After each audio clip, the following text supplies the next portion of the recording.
سلام دوستان، امروز براتون تکنیک جدیدی آوردم، تکنیک جذب خواسته که شما میتونید هم به صورت گفتاری هم به صورت نوشتاری ازش استفاده کنید.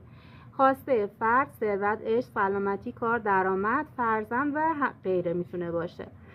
3 تا عبارت تأکیدی هستش که باید پشت سر هم به مدت 21 یا 40 روز تکرار کنی. هرچی روزایی که این عبارت رو تکرار میکنین بیشتر باشه، تاثیرش در ضمیر ناخودآگاه شما بیشتر هستش. 3 تا عبارت به این صورت هستش که شما اون خواستتون رو در نظر میگیرید 3 بار پشت سر هم، به محض اینکه از خواب بیدار شدین یا اینکه قبل از خواب.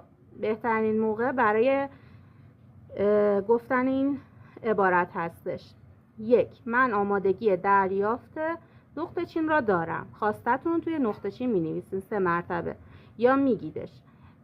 2. من لایق دریافت نقطه چین هستم 3 مرتبه. 3. من همکنون آن را دارم، باز به صورت 3 مرتبه.